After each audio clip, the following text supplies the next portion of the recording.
Damas y caballeros, muy buenas noches.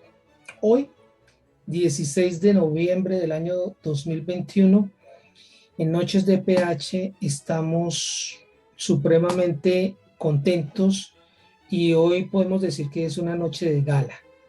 Nos engalanamos porque estando en todo este corre-corre que nos llena a todos nosotros los que estamos en propiedad horizontal, en muchas oportunidades buscamos partes, empresas, capacitaciones, asociaciones, agremiaciones, y no sabemos en dónde están, no sabemos en dónde encontrarlas. Y hoy tenemos acompañándonos a un líder, pero no un líder como cualquier otro, y no vamos a hablar del líder, vamos a hablar de lo que ha hecho el líder. El líder, en mi concepto, y muy respetuosamente lo digo, no merece mayor presentación porque es una persona que es ampliamente conocida en el medio de la propiedad horizontal. Estoy dándole el cordial y muy respetuoso saludo de bienvenida al doctor José Andrés Bermúdez, administrador de empresas, experto en propiedad horizontal, representante de Servilonjas desde hace más de 20 años, líder en la Cumbre Nacional de Propiedad Horizontal desde sus inicios. Y aquí están los dos ejemplos claros, palpables de lo que hace un líder, de lo que durante estos 20 años aproximadamente que lleva el doctor José Andrés Bermúdez en propiedad horizontal, ha logrado como tangible, como palpable en pro de la propiedad horizontal, no solamente de Bogotá, sino de todo Colombia. Y como en alguna oportunidad, doctor Bermúdez, yo le decía, Servilonjas se le quedó pequeña a Colombia. Ya creció, que ya inclusive estamos hablando de que Servilonjas se internacionalizó a través de su colegio. Pero bueno, yo mismo me estoy adelantando. Doctor, muy buenas noches. ¿Cómo está usted? Bienvenido. Apreciado Jorge Enrique, un cordial saludo para usted y también a todas las personas que nos acompañan en esta noche tan especial. Es un gusto y es un placer estar en este programa con ustedes. Vale, doctor, muchísimas gracias por ese saludo y entrando en materia, porque tenemos tema para bastante rato. Comencemos, si usted lo tiene a bien, hablando de Servilonjas. ¿Qué es Servilonjas? Háganos un breve recuento de ese nacimiento de Servilonjas. Remontémonos a esas épocas y cuéntenos, por favor, háganos una breve línea de tiempo desde ese momento hasta el día de hoy con respecto a Servilonjas, por favor.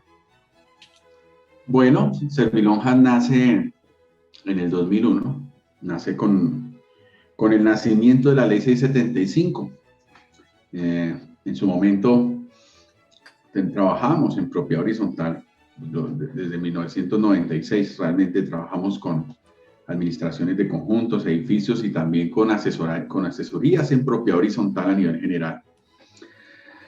Y cuando sale la ley 675 del 2001, pues digamos que así como hay una expectativa ahora con relación a esta reforma de la ley 675 y cosas así, había una expectativa, tal vez no tan grande como la tenemos ahora, porque eran otros tiempos, no había redes sociales ni gran internet, pues como para hablar un poquito de eso y masificarlo, pero digamos que los que estamos metidos en este tema estábamos muy pendientes de esto.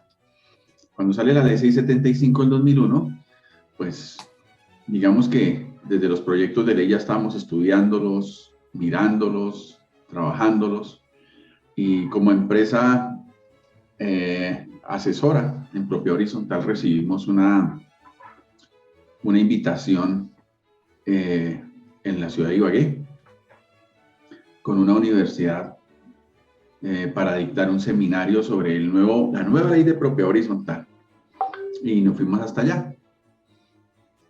Eran 3 días de seminario, lo dicté durante los 3 días. Y alguien decía, bueno, pero aquí en Ibagué no hay nada. ¿Por qué no no hay dónde vamos, qué empresa, quién nos asesora, quién nos ayuda, había que reformar los reglamentos, quién nos ayuda con eso, con todo. Entonces, reuní al grupo de profesionales que en su momento trabajaban conmigo y decidimos constituir algo más que una empresa asesora. Decidimos constituir en su momento una corporación. Se llamaba Corporación Nacional de Lonjas y Registros Inmobiliarios Servilonjas. Así nació Servilonjas. Y como esa entidad, digamos que iniciamos procesos de capacitación, no solo en Ibagué, lo iniciamos en otras ciudades. Pues digo Ibagué porque casi que nos vimos obligados a desplazarnos a vivir a Ibagué por un tiempo, porque allí, como consecuencia de ese seminario, la coruniversitaria que se llamaba en su momento, que es la Universidad de Ibagué, vuelve y nos dice, necesitamos otro seminario igual. Volvimos y lo hicimos. Después de que lo terminamos, dijo, necesitamos otro más. Aquí mismo, porque había un volumen de personas que todos querían capacitarse. Y después dijo, bueno, ahora queremos otro en el Huila, que tenemos una sede allá. Necesitamos otro en Girardot, que tenemos otra sede allá. Y ya como lo que nosotros dijimos, bueno, hay tanta necesidad y estamos en una ciudad intermedia, empezaron a solicitarnos en Armenia, en Pereira, y decidimos ya no con la coruniversitaria, sino con formar la Corporación Nacional, y decidimos empezar a ir primero por el eje cafetero, llegamos hasta Manizales, y luego empezamos a la costa. Y empezamos a ir a la costa, Barranquilla, Cartagena, Santa Marta, que fueron las 3 ciudades de la costa que empezamos a visitar. Luego cogimos hacia Cali, llegamos hasta Pasto. Luego cogimos Los Llanos, fuimos hacia Medellín. Y empezamos a ir a diferentes ciudades, estuvimos por Boyacá. Y realmente empezamos a hacer un recorrido y encontramos 19 ciudades del país en las que empezamos a crear. Vimos la necesidad de que los administradores necesitaban un proceso de formación y decidimos constituir un colegio de administradores. Y a partir de finales del 2001 se constituyó el Colegio Nacional, se llamaba así, Colegio Nacional de Administradores de Propiedad Horizontal de Servilonjas. Y fue masivo, fue impresionante, Jorge Enrique, porque muchas personas empezaron a unirse. Llegamos a superar, creo que unas más de 1.500 personas vinculadas al Colegio de Administradores en todo el país. Pero lo interesante era que nosotros no llegamos a Bogotá, porque nos parecía que en Bogotá había mucha gente. Pero ya después de estar 5 años, que esa ida a dictar el seminario nos duró 5 años en Ibagué, Wow. Decidimos regresar a nuestra tierra y decidimos, bueno, vamos a consolidarnos a nivel nacional y llegamos a Bogotá. Estábamos bastante posicionados en todas las ciudades. Llegar a Bogotá fue realmente muy sencillo y más sencillo de lo que pensábamos. Tuvimos muy buena acogida y el colegio se terminó de expandir. Y, el colegio empezó a crecer y Servilonjas empezó a transformarse. Con el tiempo ya no fue una corporación porque la corporación empezó a vincular dentro de sus colegiados asociaciones, fundaciones, y dijimos, bueno, debemos buscar un nivel más alto y decidimos buscar más bien ser una federación para poder meter asociaciones a colegios, etcétera, y ser una entidad mucho más robusta. Sí. Y digamos que ese fue el nacimiento, Jorge Enrique. Pero fue un nacimiento bastante grande, porque eran solicitados desde esa época y por una ciudad que es muy importante, como lo es Ibagué. Y supongo yo, siguen siendo solicitados no solamente ya en Ibagué, sino en muchísimas otras ciudades. Como lo decíamos antes, Colombia se les quedó pequeño.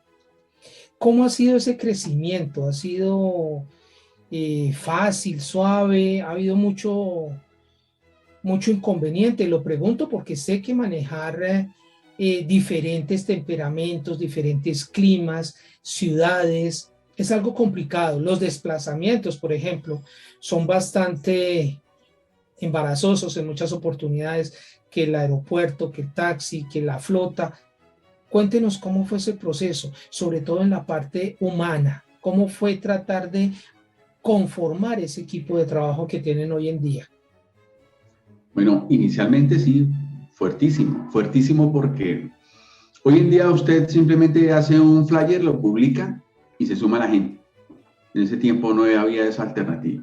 Entonces, si usted Sí. quería hacer un seminario de propiedad horizontal, entonces le tocaba hacer unas invitaciones físicas, meterlas en un sobre, contratar a alguien en esa ciudad para que se fuera conjunto a conjunto a repartir invitaciones, tomar los datos del administrador, el nombre del conjunto, la dirección, y después nos mandaran todo eso que recolectaban.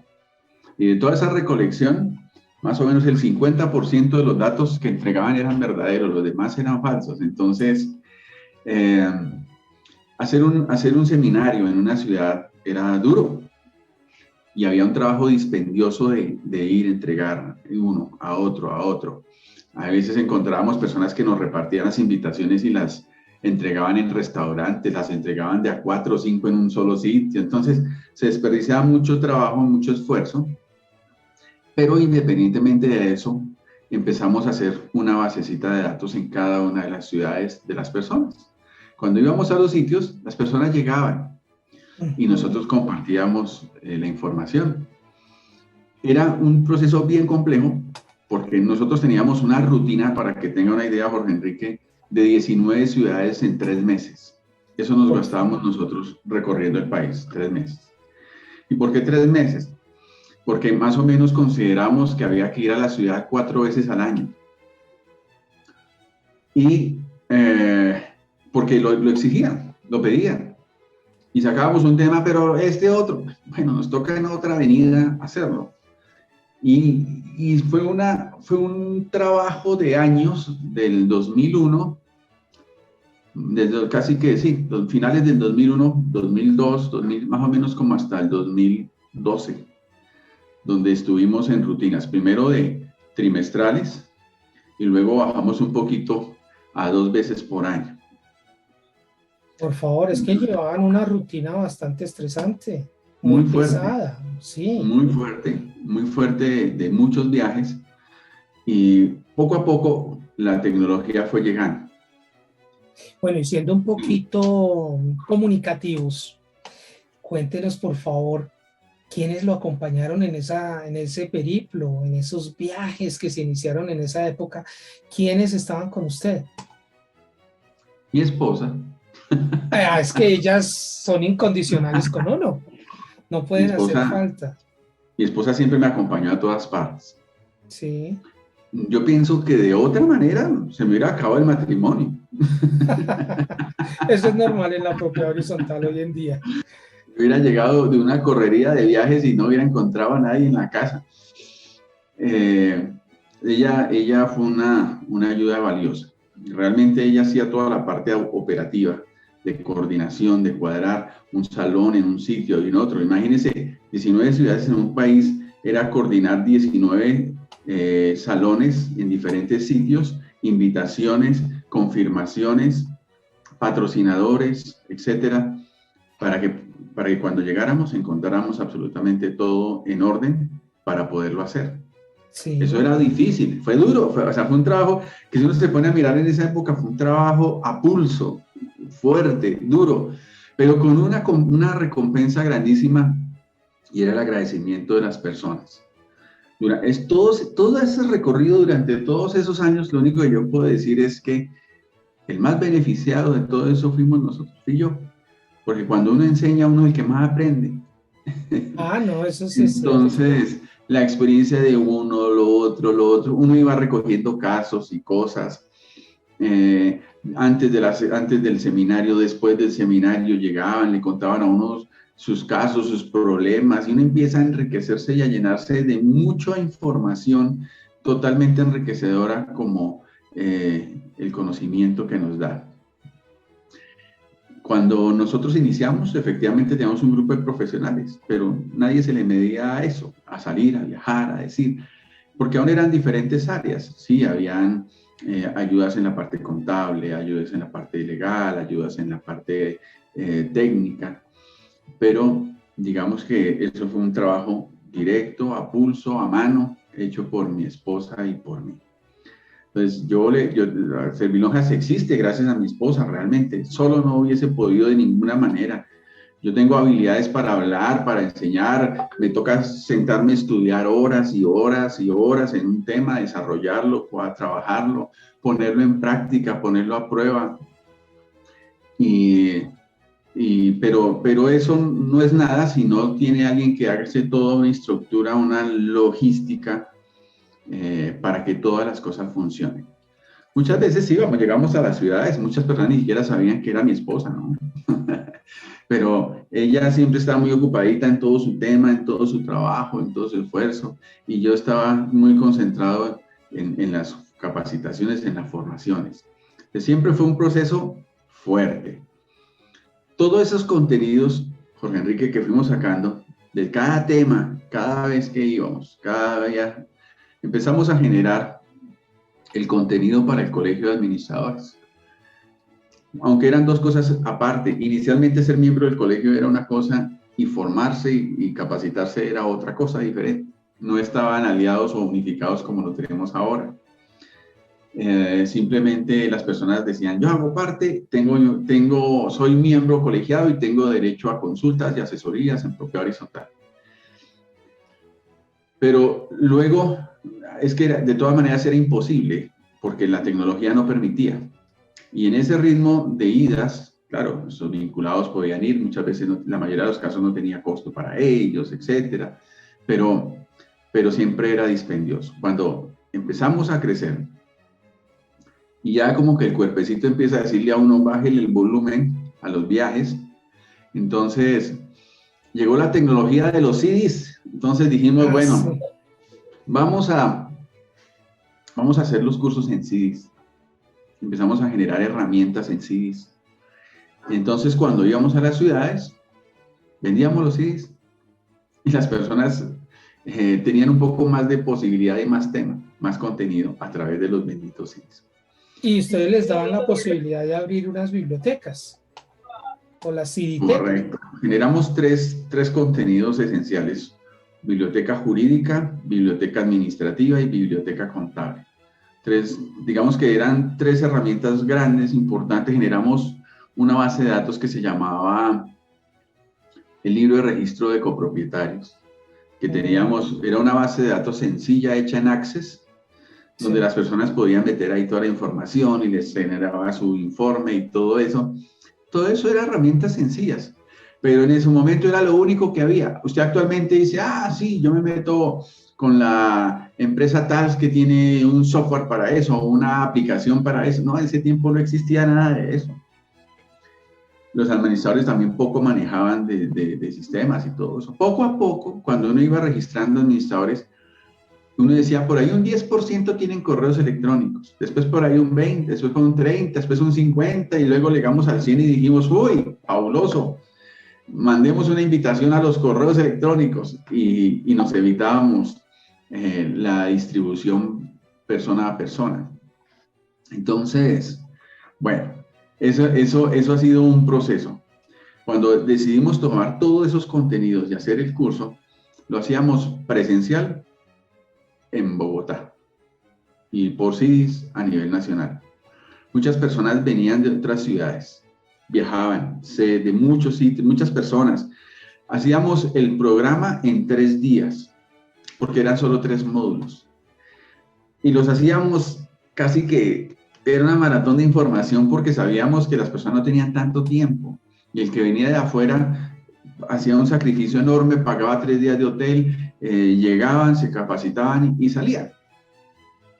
Entonces, eso fue un proceso de formación interesantísimo. En ese esquema presencial, por lo menos unos 800 administradores logramos darles un certificado de participación. Eso se llamaba Administración Integral en Propiedad Horizontal. Y después Pero lo llamamos... eso les dio mayor facilidad a ustedes, a usted, doctor, y a su esposa, de no desgastarse tanto de hacer que sus cuerpos recuperaran un poco de energía que habían invertido previamente en esos viajes. Correcto. Entonces, habíamos enriquecido y habíamos logrado tener unos temas muy interesantes. Y el poderlos compartir desde Bogotá era más fácil. Todas Claro. las semanas yo tenía 3 días en Bogotá para dictar cursos. Siempre, sagrado, 3 días. Que eran normalmente miércoles, jueves y viernes. Siempre era así. Y lo hice y salieron varios grupos, siempre de 3 módulos, después de 4. Y luego empezamos a ver que había un mar de mucha más información. La capacitación se centraba en lo jurídico y algunos aspectos estratégicos, pero no muchos. A partir del 2016, cuando nacen las normas de competencias laborales del administrador de propiedad horizontal, empezamos a mirar por qué no incluir otros temas de gerencia en propiedad horizontal. Entonces ya se llamaba Administración Integral y Gerencia en Propiedad Horizontal, se llamaba nuestro programa, porque empezamos a involucrar algunos aspectos gerenciales y empezamos a generar técnicas. Empezamos a tomar las herramientas de administración de cualquier empresa aplicadas a la propiedad horizontal. Pero no era solamente, Jorge Enrique, coger una teoría y exponerla, no. Era un trabajo de primero tomarlo, mirarlo si funcionaba en una copropiedad, y si verdaderamente eso funcionaba, entonces podemos decir, ahora enseñémoslo. Y empezamos a trabajar con eso. Luego el programa fue cambiando, fue creciendo. Por ejemplo, cuando nació, ya es un tema más reciente, la NTS 602, dijimos, bueno, hicieron los de Fede Lonjas, felicitaciones, una cartillita llamada, pero solo tiene títulos. Y el cómo se hace eso, ¿quién lo desarrolla? Nadie. Pero nosotros teníamos todo el conocimiento. Lo que nosotros enseñamos de una u otra manera era el resumen de todo eso y decidimos, bueno, vamos a coger todo eso que tenemos y vamos a encajarlo. Esto va acá, esto va acá, esto va acá. Y está el conocimiento de la NTS 602. Y empezamos a trabajar en ella para asegurarnos de que se puede aplicar y que funcione en una copropiedad. Nosotros teníamos que tomar caminos. Un camino de ellos era certificar, el otro camino, capacitar. La norma aquí dice, el que certifica no capacita y el que capacita no certifica. Nuestro tiempo en el que trabajamos, decidimos ser nuestra esencia, capacitadores por naturaleza. Y empezamos a decir, no, dejemos que las entidades como Fede Lonjas hagan su proceso de capacitación. Nosotros haremos nuestro proceso de formación.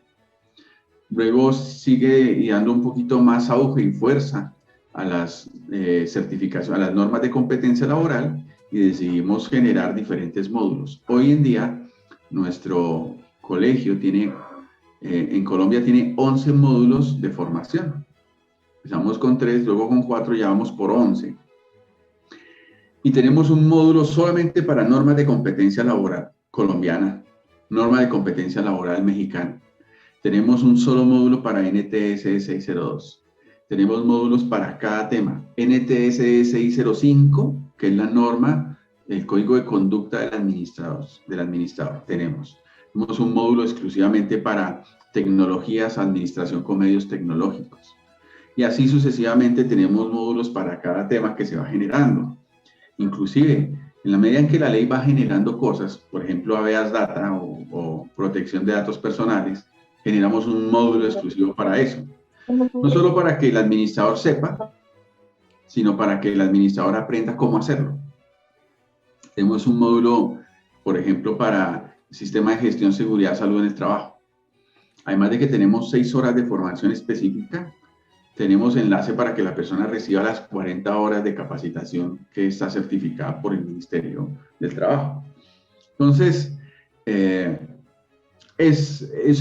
tratamos de hacer un módulo lo más completo posible y le permitimos a la persona que durante el transcurso de un año la persona vaya tomando, se vaya formando, vaya capacitándose, vaya avanzando.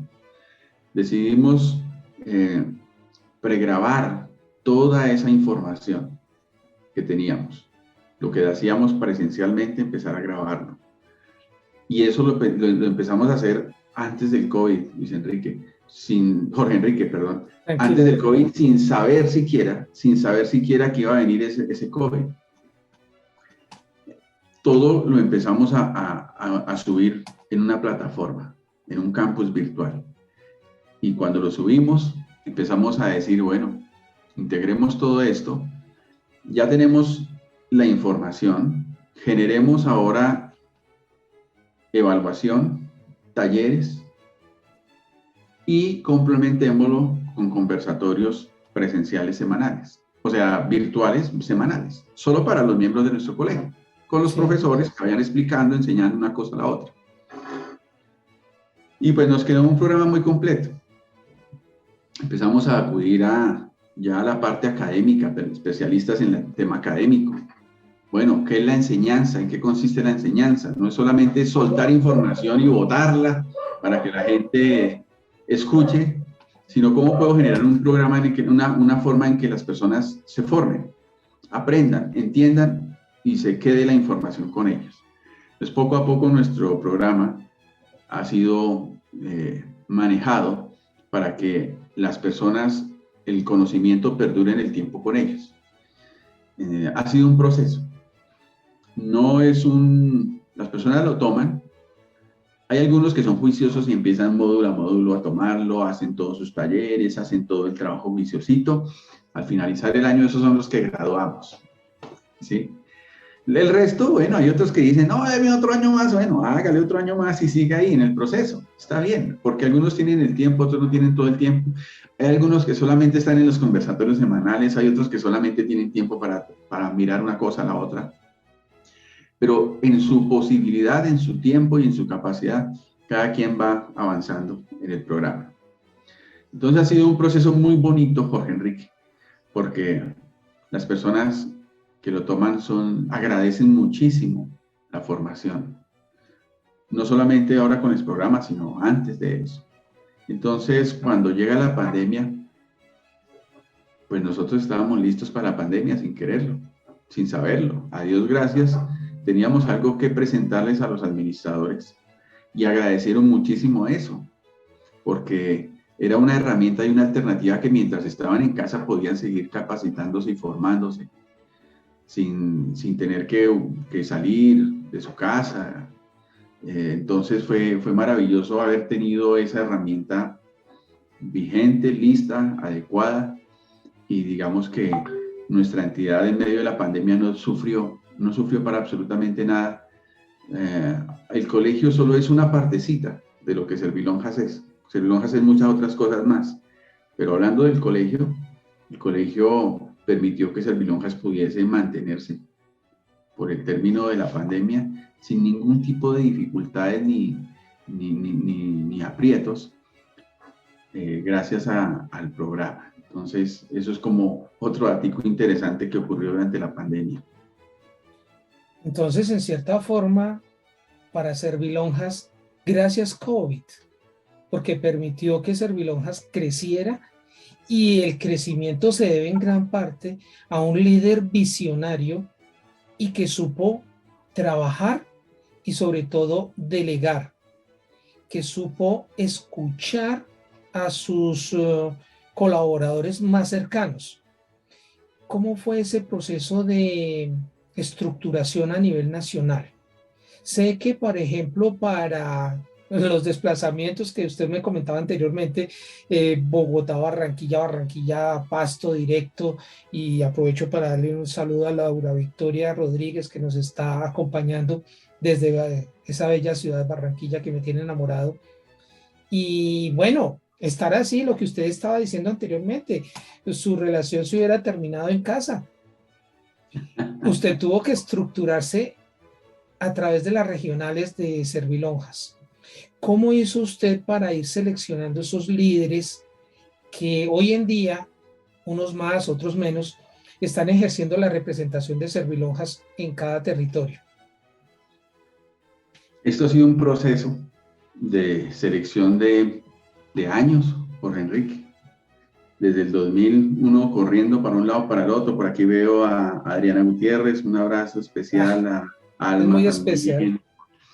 Y bueno, el problema es que uno empieza a hablar de unos Y los y demás se deja a ponen otros por fuera. enojados. Sí, sí. Pero empieza uno a mirar y a quienes no veo ahorita y que están conectados también un saludo. Pero empieza uno a hacer amigos. Cada vez, por ejemplo, aun cuando teníamos a Alma, que está ahorita en el eje cafetero, ya estaba en Cartagena. Y cada vez que íbamos, ahí estaba Alma, muy dispuesta. Adriana Gutiérrez en Villavicencio, que la veo por ahí. Cada vez que íbamos a Villavicencio, ahí estaba Adriana. Cada que íbamos a Pereira, ahí estaba Janet Huertas. Un Cada saludo vez para que ella, por íbamos, favor. cada vez que íbamos, por ejemplo, a Neiva, entonces ahí teníamos a Pedro Gómez, a, bueno, a diferentes personas. Pero hay personas que se van quedando en el corazón. Hay personas que se vuelven, que quieren muchísimo a Servilongas, que quieren muchísimo. Y así cada ciudad, yo creo que cada ciudad tenemos personas que quieren muchísimo a Servilongas. Y se han vuelto en amigos y se han vuelto en familia. Son personas que llevamos también en el corazón de la misma manera en que ellos nos llevan a nosotros. ¿Qué Y más es puede que hacer uno? es difícil no tener a Servilonjas en el corazón, porque ustedes, mire, sinceramente, ustedes, Servilonjas, ha venido entrando en el corazón de la gente, dando lo que la gente necesita. ¿Y la gente qué es lo que está necesitando? Capacitación, conocimiento. Y algo muy hermoso que se hace en Servilonjas es que el conocimiento no se queda guardado bajo el escritorio o en muchos casos bajo el brazo, sino que ustedes al contrario se han preocupado por dar una capacitación óptima, de calidad, de manera pública. Obviamente esa capacitación pues tiene algunos esfuerzos tecnológicos, cognitivos, y hay que ponerle un costo. De eso no vamos a hablar. Pero en realidad ese esfuerzo vale la pena. No miremos a nivel corporativo, miremoslo a nivel personal. Aquí sí toquemos un poquito al líder y a su entorno familiar sin profundizar en él. ¿Vale la pena tanto esfuerzo? Haber puesto en riesgo inclusive hasta su familia en determinado momento por estar en este trabajo. Bueno, yo pienso que hay cosas que valen más que el dinero. Y es, mire, constantemente, hay una constante, por Enrique. Esta semana, viernes pasado, me llama Félix David Romero de Girardot, un contador prestigioso de la propiedad horizontal. Y Un duro en la contabilidad, sí. me dice, por favor, estoy en clase con mis alumnos, pero me gustaría que usted me permitiera unos minutos y se conectara. Y escucharlo a él decir que sus primeras clases de propiedad horizontal las escuchó con nosotros, que su proceso de formación en la propiedad horizontal lo adquirió con nosotros y que diciéndole a sus alumnos el agradecimiento enorme que tiene por Servilonjas, por todo lo que aprendió allí. Entonces, pues a uno se le vienen como las lágrimas y le conmueven a uno porque en su momento el sacrificio y todo lo que hay de pronto uno no lo mide. Hace 8 días, en el miércoles anterior, estábamos en el webinar de la cumbre y este querido amigo Elkin, que dirige el programa, Sí. me dice que estuvo en una asamblea y en la asamblea decían que para poder ser candidato a administrador tenía que ser miembro del colegio, si no, no lo recibían. Entonces, Genial, genial. y cosas así recibe uno en todo momento, en todo lado. Agradecimiento de uno, agradecimiento de otro. Los alumnos que tenemos actualmente en el colegio agradecen muchísimo cuando uno hace los conversatorios presenciales y uno les pregunta cómo van, el agradecimiento que tienen por la información y por el conocimiento que están recibiendo es grande. Entonces, cuando uno ve alumnos diciendo, por ejemplo, yo entré al colegio con cero experiencia y empecé el proceso de capacitación y empecé a aprender. Y me presenté a un trabajo y aun cuando no tenía experiencia, vieron que era miembro del colegio y me abrieron la puerta. Entonces uno dice, no solamente se incide con formación, sino que está incidiendo en la vida de la persona, en tener un ingreso, en que puedan de alguna manera empezar a cubrir sus necesidades por causa de un conocimiento que empezó a llegar en la vida de ellos. Entonces todo eso es muy interesante, todo eso es conmovedor. Yo pienso que cuando nosotros iniciamos las correrías y los viajes, muchas veces viajábamos con nuestras hijas. En otros momentos no. Pero cuando nuestras hijas llegaron a la adolescencia, decidimos con mi esposa disminuirle al ritmo y al volumen de lo que hacíamos. Y decidimos darle una prioridad a ellas al 100%. Porque nos necesitaban completamente. Hoy Jorge Enrique no queda ni una en la casa, todas ya se fueron. Pero no por culpa de la propia horizontal. No, no, para nada. Ah, bueno. Para nada, al contrario han logrado desarrollar sus vidas y bueno, cada una ya sigue el camino de su propia vida y la satisfacción es que pudimos darles un buen ejemplo. Cuando hablaba sobre las invitaciones que hacíamos, que teníamos que hacer y mandar a cada conjunto, a cada ciudad, pues ¿quiénes doblaban las invitaciones y las metían a los sobres? Nuestras hijas. Me las imagino todas juiciosas en la sala de la casa, empaquetando esas invitaciones y colocando stickers y cosas así. Sí, muchas de las personas que nos conocen las ciudades también conocieron a nuestras hijas. A veces se quedaban en los hoteles, a veces iban con nosotros, a veces iban con nosotros al evento. Pero era un proceso familiar, un proceso bonito a nivel familiar. Entonces, yo lo único que tengo son maravillosos recuerdos durante todo este tiempo en el que nos desplazamos y conocimos a tan buenas personas. En cada ciudad había gente maravillosa, siempre lo hay. Y poco a poco compartir con ellos y hacerlos parte ya oficialmente como regionales, etcétera, dentro de nuestro colegio, dentro de nuestra entidad, ha sido un proceso muy bonito. Y ahora ese proceso empieza a replicarse en otros países, como usted lo menciona. Pero sí, a nivel nacional no es un proceso casual. Cada persona, son personas que conocemos desde hace mucho tiempo y son de la familia. O sea, yo no puedo decirlo de otra manera. Son de la familia, son de la casa. No están allí porque sí, sino porque la verdad quieren tanto como mi esposa y yo queremos a la entidad. Pero me imagino yo que en ese proceso, a pesar que son personas que están en la familia, no han entrado en directo, sino que han tenido que sufrir un proceso de selección, como usted lo mencionaba. Y en ese proceso de selección, por llamarlo de esa manera, me imagino que han quedado muchos por fuera y se han sufrido de pronto algunas decepciones. Sin mencionar nombres, por favor. ¿Nos podría contar a manera de anécdota alguna de esas posibles decepciones que hubo en estos procesos de selección durante estos 20 años? Que no, sí, son 20 años, porque eso es lo que lleva la ley 675 también. No, yo no tengo nada malo que decir con respecto a ninguno. En algún momento, solo de todos los que nombramos o llamamos, tuvimos que hacer un ajuste en el eje cafetero, pero no porque hayamos tenido una diferencia o algo malo. Al contrario, las personas que hemos llamado están ahí, siguen ahí, son los mismos, están ahí. No, yo lo único que tengo es un agradecimiento enorme por cada una de las personas que están allí.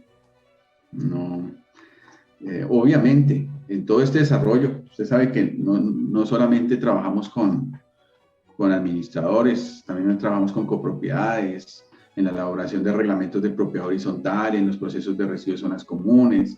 Tal vez en esos procesos sí se involucra con personas que trabajan para la entidad, de pronto ingenieros, de pronto arquitectos, de pronto abogados, y con esas personas que ya trabajan para la entidad como personas bajo prestaciones de servicios, etcétera. Sí. Sí hay desilusiones, ¿no? Sí hay desilusiones con unos y otros, el que no hace bien la tarea, el que la hace a medias, el que la hizo mediocre, el que dejó tirado al cliente, y que le toca a uno mirar cómo hace y cómo resuelve para no afectar.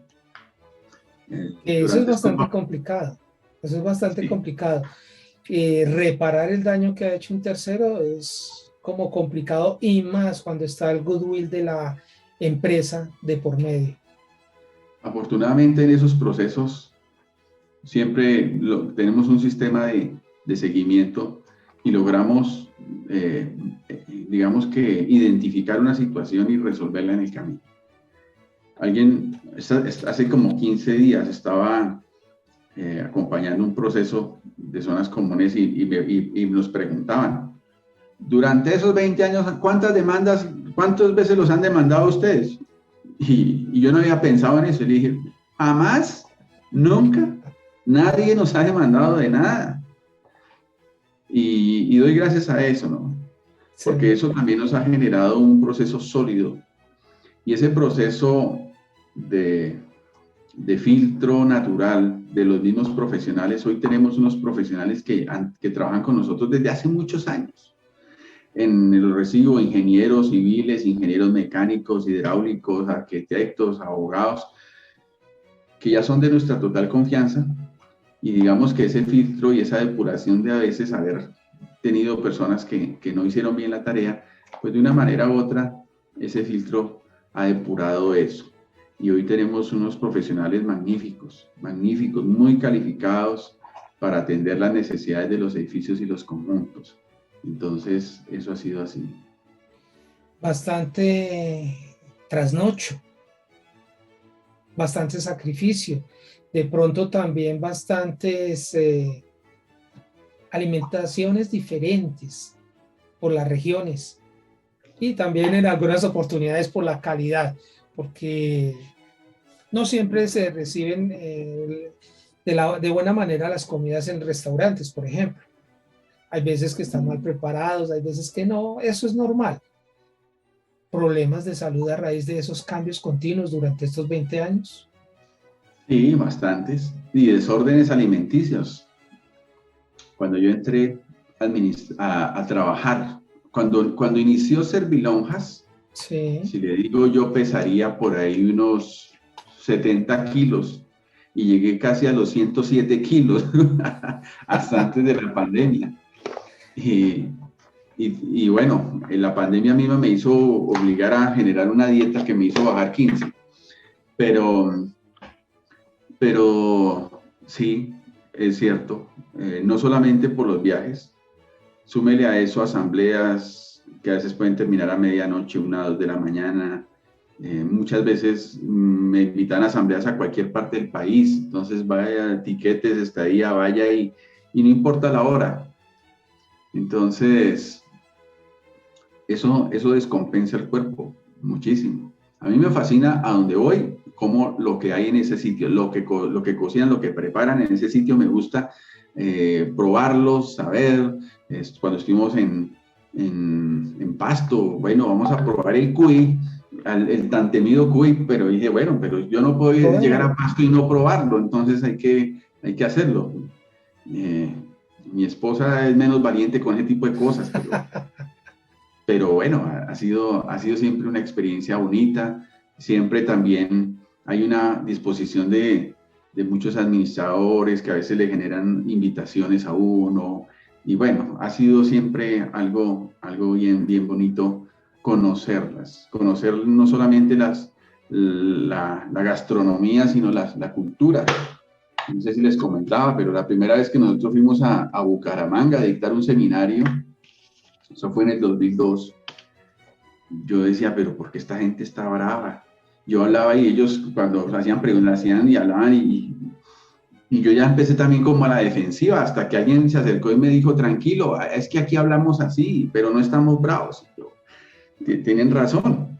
Y ya entonces me tranquilicé y seguí dando mi capacitación, porque sabía que Que no estaban de mal genio, sino la cultura es esa, ¿no? sí. Cúcuta es lo mismo, ¿no? Sale uno regañado, pues no sabe por qué, pero son muy queridos todos. Sí, en su ambiente son cálidos, son buenas personas, pero cuando uno no los conoce, caramba, como si lo estuvieran regañando a uno. Y bueno, doctor, cuénteme una cosa. Eh, el colegio, a mí me suena el colegio como coger los libros y corra a clase. Y de pronto, bueno, me refiero antes de pandemia, no tener el escritorio y el profesor allá al frente. ¿Cómo está funcionando la parte académica del colegio? Antes, durante y después de pandemia, hagamos un poquito esa visualización un poco futurista. Un modelo de enseñanza es enseñe, demuestre, practique y evalúe. Ese es el sistema de enseñanza de nuestro colegio. Enseñe, Demuestre, demuestre, practique y evalúe. 4 pasos.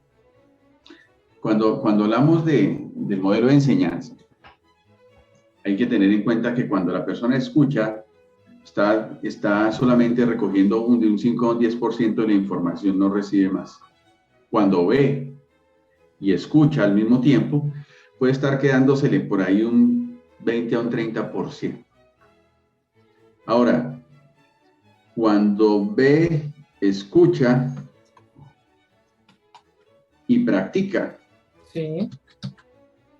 sube ese porcentaje perfectamente a un 60% del conocimiento. Pero cuando después de practicar se evalúa, ese conocimiento puede estar en el 80%. Y cuando la persona, después de ponerlo en práctica y es evaluado sobre ello, lo enseña a otros, el conocimiento puede estar sobre el 100%.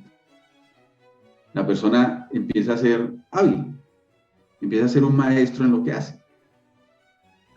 Tal vez no lleguemos a ese 100% y ya sería cada persona en su momento lo haga. Por ejemplo, enseñamos norma NTS 602. Sí.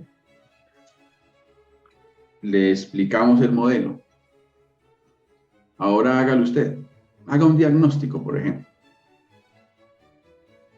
Entregue el diagnóstico. Ahora evalúe sobre el diagnóstico. ¿Sí? Ese tipo de cosas. Y si tiene preguntas, haga las preguntas y interactúe con relación a ese tema. Eso es diferente a decir, vamos a hablar del diagnóstico, y usted me pone aquí a hablar del diagnóstico y yo hablo del diagnóstico.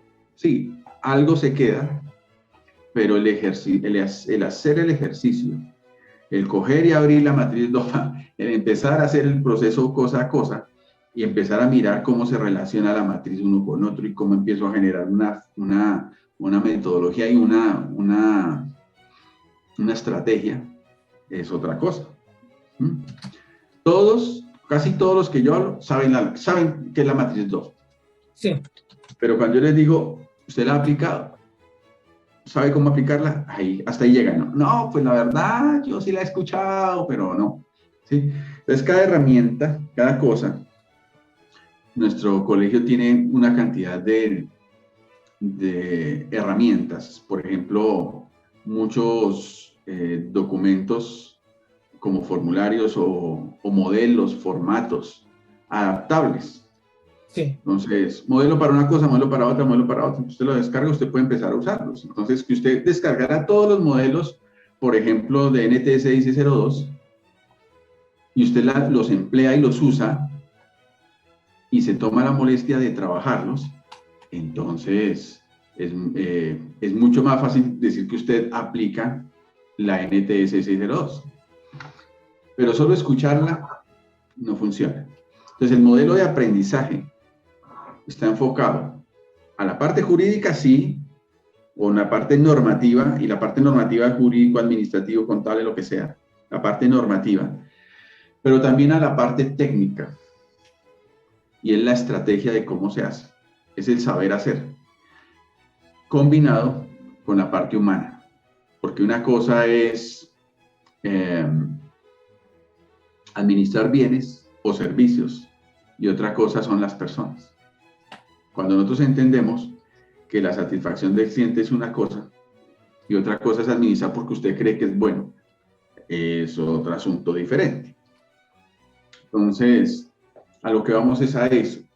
Aun cuando existen certificadores para NTE 602, para las competencias laborales nacionales, para la competencia laboral mexicana, Para todo. independientemente de quienes certifican eso, nosotros lo que nos interesa es que las personas aprendan cómo aplicar la técnica. En el desarrollo de la técnica, bueno, ya le queda muy fácil ir a un sitio a certificarse. Perfecto, háganlo. Nosotros no hacemos ese tipo de certificaciones porque somos una entidad con procesos de formación y no de certificación. Entonces, nosotros vamos más allá, ¿no? O sea, es importante tener el documento, es importante tener la certificación, pero para nosotros es claro que el hábito no hace al monje, la certificación no hace al administrador, ¿no? Sí. Ayuda y sirve, claro, en el proceso, qué bueno que la exijan, pero más allá del certificado es y conoce y la ha aplicado y sabe cómo usarla, conoce la técnica, es lo que más nos interesa a nosotros. Hay muchas oportunidades en la vida para un emprendedor, como lo fue usted en sus comienzos. Encuentra uno muchos inconvenientes, que porque no se le prestan los recursos, los medios, cosas por el estilo. Cuando uno llega a cierto nivel, comienzan a presentarse otro tipo de situaciones. Comienzan a cuestionar, por ejemplo, la legalidad, que el colegio es el lugar físico en donde nosotros nos tenemos que sentar en un escritorio con el libro al frente y el profesor allá adelante dándonos la cátedra, y que eso es un colegio, que si no es así, entonces no es colegio. ¿Qué tan cierto es eso? Eso puede ser el colegio, la escuela, muchas cosas. Sí. Es colegio porque es un ente colegiado, ¿sí? No podemos decir que somos una institución académica de formación, no. Somos un ente colegiado, las personas hacen parte del colegio, del ente colegiado, y como beneficios entran en un programa de formación, que por el número de horas, nosotros tratamos de no superar el número de horas que se exige para que se convierta en un programa como educación formal. Sí. ¿Por qué? Porque miren, esto funciona así, para que tengamos una idea. Si yo constituyo una formación académica con programas técnicos o tecnológicos, no hay una entidad que pueda decir que puede sobrevivir con un solo programa de formación. Es decir, solo voy a certificar administradores del propiedad horizontal. No, porque yo tengo que tener una infraestructura física, una infraestructura de docentes y una infraestructura administrativa que es costosa, sí. Porque la ley dice que es así. Yo no puedo bajar ese estándar. Si yo formo todo ese andamiaje para solamente iniciar procesos de certificación de administradores, me quiebro. Entonces me tocaría poner carrera de contaduría, me toca meter carrera de no sé qué otra, y de otra, por lo menos unas 5 o 7 carreras para que yo pueda sostener eso. Entonces, ¿qué pasa? Que nosotros no nacimos para eso, nosotros somos de propiedad horizontal. Y nosotros nacimos fue para eso, para la propiedad horizontal. Entonces ponernos a buscar hacer un andamiaje allá gigantesco para poder tener un punto de equilibrio y sostenerlo es difícil. es difícil que tengamos un número suficiente de administradores para sostener algo de esa magnitud. ¿Por qué? Porque el administrador que tiene tiempo no necesariamente tiene la plata. Y el que tiene el dinero para formarse no tiene el tiempo.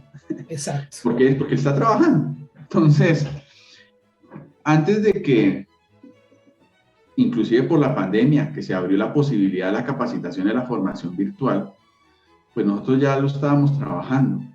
Porque pensaba, cuando nosotros hicimos nuestros estudios, nos dábamos cuenta de eso, que el administrador no tiene tanto tiempo, que quiere capacitarse, quiere formarse, pero no tiene ni tanto dinero ni tanto tiempo.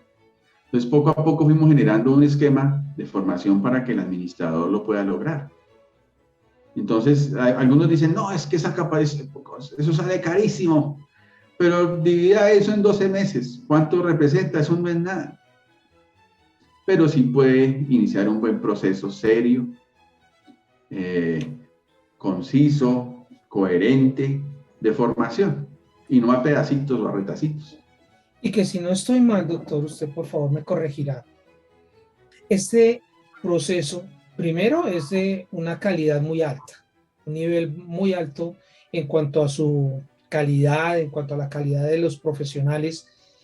Y lo que usted acaba de decir, en el transcurso del tiempo, el valor X que se está pagando por este proceso de aprendizaje es algo que es muy económico, porque lo vamos a transferir al año. Eso me lleva a preguntarle, doctor, ¿hay posibilidades de pagar esta colegiatura durante el transcurso de este año? O sea, financiación. Hay tres modalidades. Uno, que es el valor contado. Dos, a 2 cuotas y otra a 3 cuotas. Dos cuotas, una cuenta usted y la otra cuento yo. Sí, el máximo 3 meses es lo que se maneja. Sí. Hemos visto que cuando se extiende más, normalmente las personas dejan hasta ahí. Entonces pagan 1, 2, máximo 3 y ya después olvidan y dejan ahí. Entonces, lo que queremos es que las personas puedan tomarlo como algo que no es muy costoso, pero sí le representó cierto sacrificio y que no lo dejen tirado por ahí. Usted hace una capacitación gratuita, Jorge Enrique, y usted puede inscribir a 200 personas. Y a la hora de iniciar, le llegan 100. Los otros 100, ay, a mí se me olvidó, ¿sí? A mí se me pasó, o no, yo me ocupé y no pude, ¿sí? Entonces, la gratuidad le quita el valor y le quita la representatividad. Consideramos que el trabajo que hay allí representado es el trabajo de mucha gente. Y normalmente lo que se regala no se es valorado. valora. No es valorado. Eso es Y cierto. también pensamos que donde hay un esfuerzo, donde hay un trabajo, si los que lo generan tampoco lo valoran, pues entonces no tiene sentido. Consideramos que lo que se entrega es bueno, ayuda, sirve bastante. No consideramos que es algo que simplemente se deba tirar ahí para dejar sobre la mesa a ver quién lo desea recoger, a ver quién lo valora. La idea todo no esto es esa. genera un staff de trabajo. Sí. De un director del colegio, un académico del colegio, alguien que maneja la plataforma, los aspectos técnicos, etc. Las personas que tienen que ofrecerla, comercializarla, hacerla. Entonces tiene que haber un departamento de marketing, ¿sí? Tiene que haber un tema ético, porque no falta el administrador que por ahí se le olvida que tiene unos compromisos éticos y por ahí falta la ética, entonces toca analizar. Entonces toda esa estructura cuesta. Entonces son cosas que definitivamente, por más de que uno quisiera hacerlo mucho más barato, mucho más cómodo, es imposible. Es imposible porque hay que sostener toda esa infraestructura, una plataforma. Bueno, me titulo en el colegio. ¿Me hacen seguimiento posterior? La vinculación es anual. Sí. Tenemos administradores de muchos años que cada año se renuevan, se renuevan, se renuevan. Y normalmente, ya cuando lo hacen por 5 veces, le decimos, usted ya es un miembro honorario de nuestra entidad, no nos interesa que siga desgastándose ahí pagando. No, usted ya es una persona miembro honorario y cada año tomamos un grupo de ellos y vamos generando miembros ilustres y honorarios de nuestra entidad. No podemos hacer seguimiento a todos. Los que permanecen sí, los que no, no lo sabemos. Esta actividad también es rotativa. Y muchas grandes y queridas personas que conocimos durante todo este recorrido hoy no están. No porque hayan fallecido, sino porque ya se dedicaron a otra cosa. Entonces, a veces hacer seguimiento es difícil. Mientras permanecen en nuestro colegio, estarán ahí siempre. Hay un canal de consultas donde las personas hacen todo tipo de consultas sencillas a través de audios, WhatsApp, y bueno, y son respondidas por los diferentes profesionales. Y eso le permite a uno. Hay esa línea de apoyo para el estudiante y para el egresado. Correcto. Siempre y cuando permanezcan vinculados, sí, van a tener esa alternativa, van a tener esa oportunidad. Entonces, bueno, eso a nivel nacional. Empezamos a ver que había un poco de personas de otros países que empezaron a meterse en el colegio. Pues bienvenidos, ¿no? Empezábamos bienvenidos. Nos tocó habilitar una plataforma internacional para recibir en otra moneda para poder generarlo. Pero bueno, y eso nos abrió la posibilidad de pensar, bueno, ¿cómo podemos hacer con legislaciones tan diferentes entre un país y otro? En Panamá, el representante legal de la copropiedad es el Consejo de Administración, el presidente del Consejo, no es el administrador. En México, por ejemplo, no hay Consejo de Administración, sino Comité de Vigilancia. Ajá. ¿Sí? Y así cada cosa es diferente, cada país tiene su manera de decir, cada quien creó la propia horizontal, aun cuando la filosofía es la misma, los términos y las cosas son diferentes. ¿Cómo generar un colegio que pudiese de alguna manera involucrar a otros países? Y era nuestra mayor preocupación, pero ¿qué hacemos con este señor de Argentina que se metió al colegio y va a haber un poco de normas colombianas? Es lo que yo decía, pero no le explicaron al señor que esto es un nacional, y decía, sí, pero que él quiere. Ah, bueno, entonces, pero siempre pensaba, entonces llegó gente de Ecuador, gente de México, de Panamá, y yo decía, hay que hacer algo al respecto, no podemos dejar esto así. Entonces decidimos trabajar en el lenguaje universal de la administración. La administración en sí es una ciencia y las ciencias son universales. Por lo menos, preocupémonos con los que hablan en español. Sí. Hacer el proceso administrativo es el mismo en Colombia, como se manejaría en México, como se manejaría en Chile, como se manejaría en Argentina. Hacer un balance scorecard aplicado a la propiedad horizontal es el mismo que yo puedo aplicar en cualquier parte. Las estrategias de atención al cliente son las mismas. Entonces decidimos tomar 20 temas universales de la administración de la propiedad horizontal. Y decidimos generar el Colegio Internacional de Administradores de Copropiedades. ¿Cómo funciona el Colegio Internacional? Colombia tiene su colegio, que es el Colegio de Administradores de Propiedad Horizontal de Colombia. Estamos abriendo el de México en este momento. En este momento estamos abriendo México. Y se va a llamar el Colegio de Administradores de Propiedad Horizontal de México. Estamos abriendo Panamá. Colegio de Administradores de Propiedad Horizontal de Panamá. Los colegios empiezan a integrarse. En los países donde todavía no podemos tener colegio, no importa, hacen parte del Colegio Internacional con sus 20 módulos generales, universales.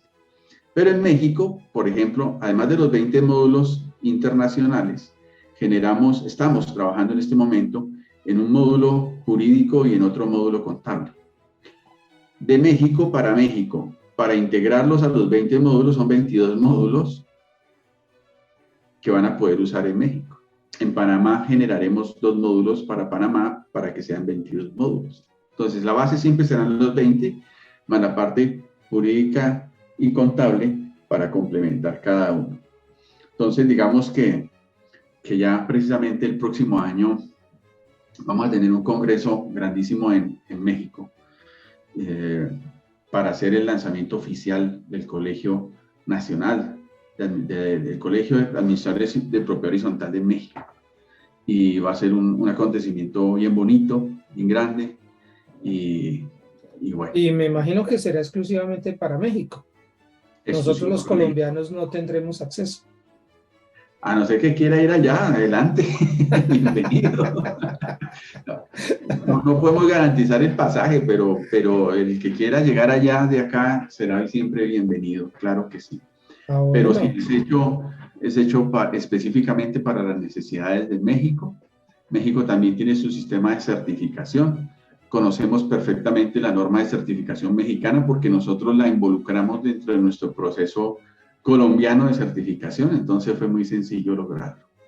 Estamos entrándonos a involucrar con la norma chilena, también poco a poco empezar a llegar a Chile, Argentina. Entonces, digamos que eso es a nivel colegio lo que hemos estado trabajando. Ya por lo que usted decía anteriormente, pasar de colegio a universidad está como complicado. Tenemos algunos convenios. Mire que en propiedad horizontal, ¿qué tenemos? Tecnológico. Ya. No se ha desarrollado lo técnico, por ejemplo, ni lo profesional. Tal vez hayan especializaciones en lo tecnológico, o se pretende o se busca. Sí. Pero en lo profesional no hay. O sea, yo puedo ser un administrador de empresas y tener una especialización en propiedad horizontal. Eso hasta ahora se está empezando a desarrollar. Estamos trabajando ahorita para desarrollar lo técnico. O sea, queremos todo el esquema completo. Y poder demostrar, mire, señores, Congreso de la República, tenemos técnico, tenemos tecnológico, tenemos especialización, pero no tenemos profesional. Ahora sí, vámonos a lo profesional. Entonces ya tenemos algunos convenios con algunos centros de formación ya especializados en carreras técnicas, donde estamos desarrollando un pensum académico técnico virtual para llegar a todo el país al que quiera manejar la parte técnica. Entonces, lo técnico es menos tiempo que lo tecnológico, es un poco más básico, pero con la calidad de servilonjas dentro del grupo de docentes. Que es lo más importante, porque reiteramos, la calidad es lo que hace que se mantengan y que efectivamente los administradores podamos valorar los conocimientos que recibimos en el colegio de servilonjas. Ahora, me encanta sobremanera, doctor, lo que usted nos venía comentando de ese acompañamiento que le hace durante ese año de membresía a los estudiantes del colegio, mediante los apoyos del WhatsApp, de la llamada, del seguimiento que se le hace por parte de los profesionales de cada una de las áreas. Ahora, me queda también la inquietud y es un gusto, la biblioteca que se ha formado. Supongamos que yo no soy colegiado en este momento y quisiera tener acceso a esa biblioteca. ¿Se podría o es exclusivo? Ya, es exclusivo. Yo le había dicho, habíamos generado biblioteca administrativa, sí, contable y jurídica. Cuando hicimos nuestro proceso de formación completo, todo eso lo involucramos y lo introdujimos dentro del proceso. Entonces no tenemos nada desligado. A veces nos llaman, necesitamos un formato para no sé qué. Eso está aliado al conocimiento. Entonces yo no le voy a soltar a usted un formato sin saber cómo lo va a usar, porque lo va a usar mal y después los malos somos nosotros. Y así con cada cosa. Entonces eso es muy exclusivo de quienes tienen el acceso. Porque tienen el know-how del uso y del manejo de ese formato. Correcto. Y eso es lo importante, que de verdad haya esa calidad y esa calidad que ya se está llevando a otros países. Esa calidad viene dada por profesionales como los que usted conoce mejor que nosotros mismos. Y muchos de ellos hacen parte de otra organización que usted también está liderando y en donde vemos que el trabajo es mucho más delicado porque estamos hablando del futuro de la administración de propiedad horizontal en Colombia. Modelo colombiano que es visto por toda Latinoamérica como un ejemplo a seguir. Hablemos, doctor, por favor, de la Cumbre Nacional de Propiedad Horizontal. ¿Cómo surge la cumbre? ¿Es paralela a Servilonjas o se desarrolla a posteriori? ¿Y a raíz de qué? ¿Cómo nace la cumbre? Bueno, me parece muy importante este tema de la cumbre. No es paralelo, nace de muchas, o sea, aun cuando nuestra entidad nacional tiene representación en diferentes departamentos y todo esto, surgía algo, una situación de la propiedad horizontal. ¿Quién es el vocero de la propiedad horizontal en el país? Todos y nadie. Sí. Entonces, de pronto uno veía en el programa X, salió fulano hablando, yo soy el de la propiedad horizontal, y uno dice, él es el de la propiedad horizontal. Y después salía otra, no, yo soy la cerqueta. Y ella es, ¿sí? Lo que está diciendo nos representa, lo que está exponiendo nos representa. De pronto salía la foto de alguien, no, yo radiqué en el Congreso la solicitud. ¿Y qué habrá escrito en ese proyecto? Y lo que escribió nos representa. Que están hablando más del administrador tal, que le pegaron a la administradora allá en la costa, la señora que estaba embarazada. ¿Y quién la defiende? Que maltrataron a la otra señora acá, ¿quién la defiende? Entonces ya había una inquietud, un inconformismo ahí, como una necesidad. Cuando se presentaba una noticia de propiedad horizontal, el periodista, ¿qué hace? A ver, busquemos a un abogado, alguno que sepa de propiedad horizontal y tal, y pregunte y diga. Nos representa. Y en ese caso, doctor, discúlpeme, lo interrumpo, que salen muchos abogados a hablar del tema sin conocimiento y salen algunos que dicen ser abogados y no lo son y van con su información a sesgar el direccionamiento que debe llevar el administrador de la propiedad horizontal. Entonces, bueno, hay muchas personas que pueden conocer muchas cosas. Sí. Y yo respeto el conocimiento, la experiencia, cada quien en su área, maravilloso. Pero hay que juntar todo, había que juntar todo. Sí, el abogado, sí, el administrador, el empresario, el académico, el contador, bueno, tantas personas que de una u otra manera trabajan con esto. Entonces, en medio de esa necesidad nace la pandemia. Y en medio de la pandemia, situaciones.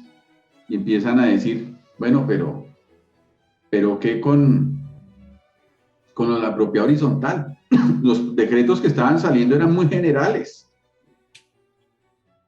Y para otras áreas. Y entonces se quejaron los odontólogos, se quejaron los comerciantes, pero, y bueno, ¿y nosotros qué?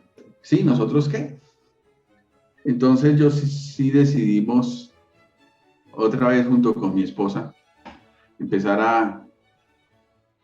a buscar personas y decir, hagamos una reunión. Y la denominé cumbre porque era lo más alto. O sea, yo lo pensaba como lo más alto. Aún por encima de Servilonjas, por encima de todas las entidades. Tiene que pasar por encima. Y cumbre por lo más alto porque tiene que estar por encima de los egos, por encima de los orgullos, por encima del interés particular, por encima de todo. Lo más alto de todo tiene que ser la cumbre. Y empecé a invitar a diferentes profesionales. Personas que desde un comienzo, como doctor Estanislao, que por ahí está, le mando un saludo especial y un abrazo, compartíamos muchas cosas. Y cuando hablábamos de eso, y bueno, ¿cómo es? ¿Y qué es? Y bueno, empecemos a darle forma a esto. Janet Huertas, a través de la mesa de propiedad horizontal, la profesional también empezó a unirse, a aportar, y empezamos otros y otros, y empezamos a mirar. Hay asociaciones, hay colegios en todas las regiones, los conocíamos porque nosotros los vimos en cada ciudad, haciendo patria allá, pero nadie los conocía porque, pues sí, pues qué culpa, pues están allá en una ciudad pequeña. Y empezamos a decir, vamos a llamarlos a todos, vamos a llamarlos a todos, y empecemos a tratar temas. ¿Cuáles son las necesidades? Entonces, la cumbre, en principio, es un espacio que está abierto para cuando hay que tratar asuntos de importancia. ¿Cada cuánto ha de sesionar? Pues cada que haya una necesidad. ¿Qué temas trata? Los que sean necesarios. ¿Quiénes hacen parte de ellos? Los que quieran participar y que de una u otra manera tengan influencia, sean líderes, que representen algún sector. ¿Por qué? Porque necesitamos que recojan información y que divulguen, que entreguen a otros, que difundan. Entonces, dentro de la cumbre hay de todo. Sí, hay abogados conocidos, reconocidos, hay gerentes de colegios, hay de asociaciones, de federaciones, de lonjas, hay contadores, hay académicos, hay administradores, hay inmobiliarios, hay todo lo que más hemos podido juntar. Tenemos, por ejemplo, a la Federación de Colegios de Abogados de Colombia. Ellos son parte de la cumbre. Tenemos al Colegio de Contadores Públicos de Colombia, hacen parte de la cumbre. Dentro de poco también hemos tenido algunas conversaciones para integrar a la Asociación de Centros Comerciales del país. La idea es sumar de las diferentes áreas, desde las diferentes perspectivas. Entonces la cumbre nace en medio de esas necesidades. Y lo primero que nos tocó empezar a atacar fue precisamente el tema pandemia. Cómo generar un documento dirigido al presidente de la República, dirigido al ministro de Vivienda, diciéndole cuáles son las necesidades de la propiedad horizontal. Entonces se sesiona la cumbre, nos reunimos de manera muy respetuosa por 2 horas, cada quien tiene una participación, hablan, comparten, dicen, comentan sus cosas, se reúne toda esa información y se delegan tareas.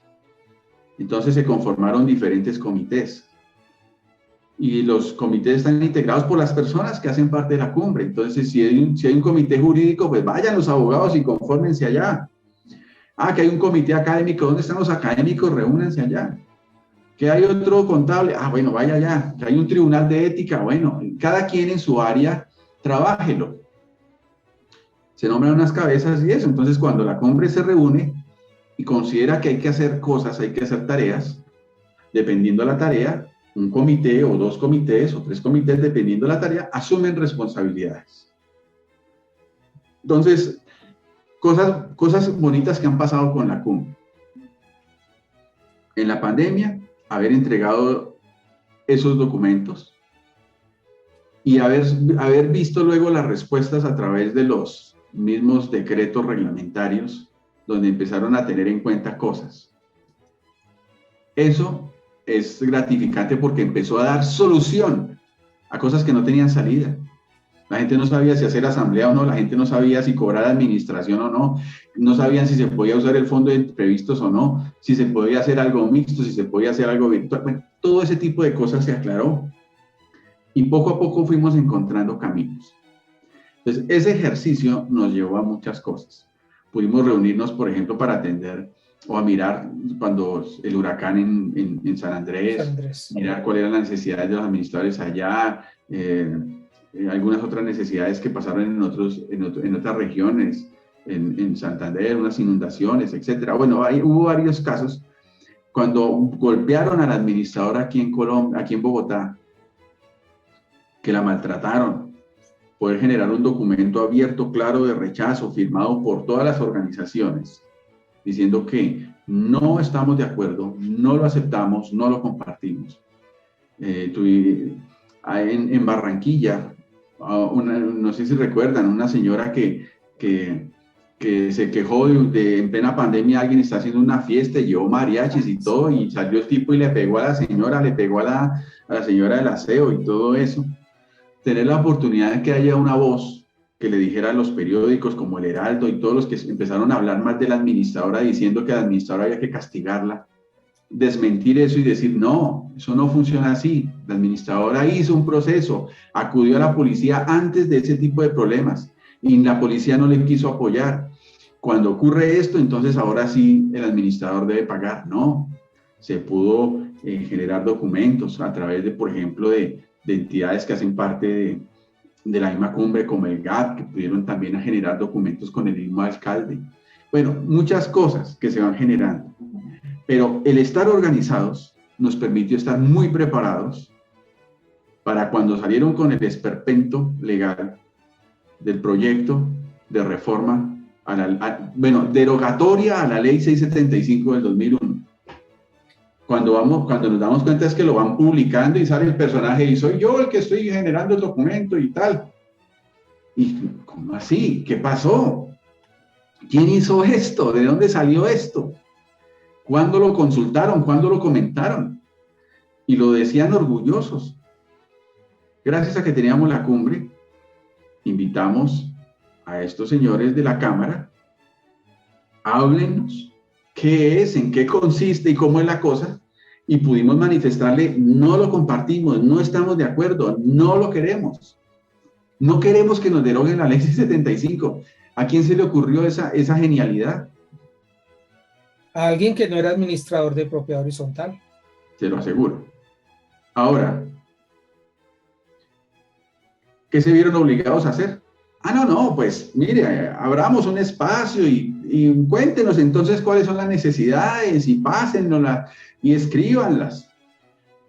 Entonces se conformaron unos comités de los cuales Jorge Enrique, usted también hizo parte de ellos.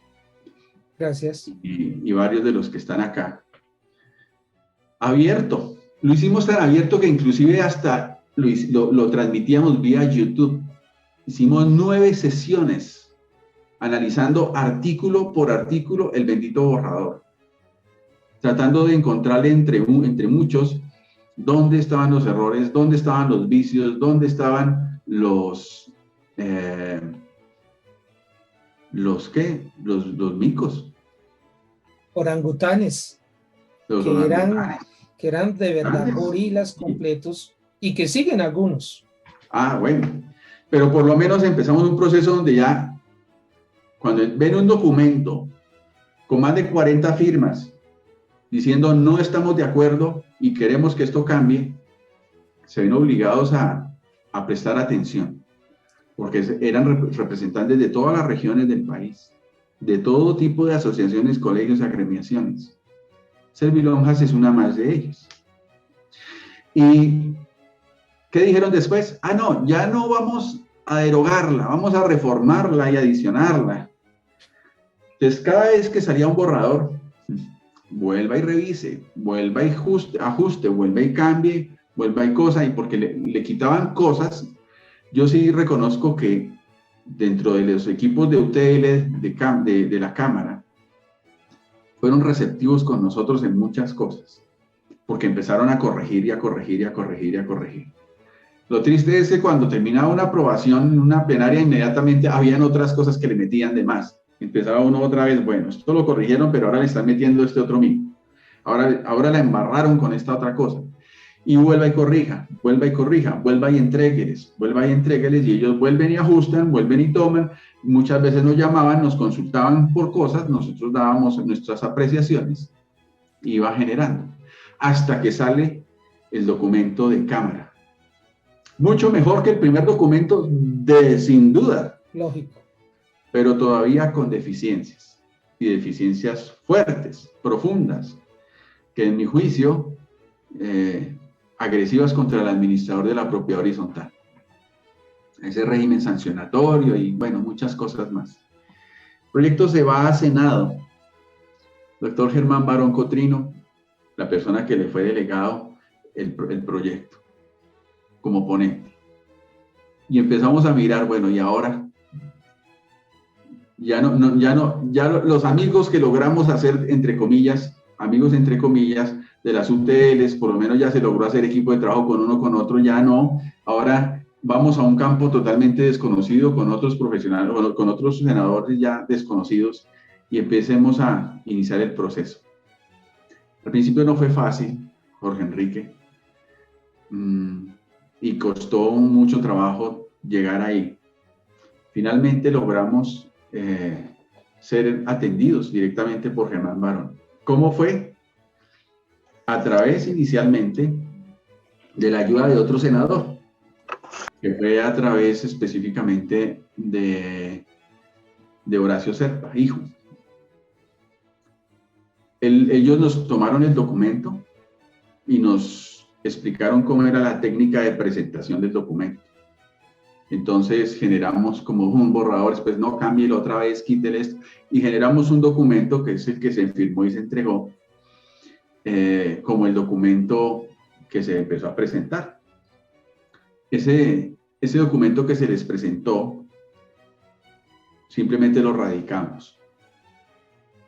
Senador Germán Barón lo revisa, su equipo de trabajo lo revisa, y les pareció un documento serio y un documento muy técnico. Y ellos llamaron, y el mismo senador fue el que solicitó que fuéramos a una cita con ellos. Entonces, buscamos diferentes apoyos. Por ejemplo, uno de los abogados que más trabajaron dentro de este borrador fue la doctora Leonor Baza. ¿Cómo hacemos para ella?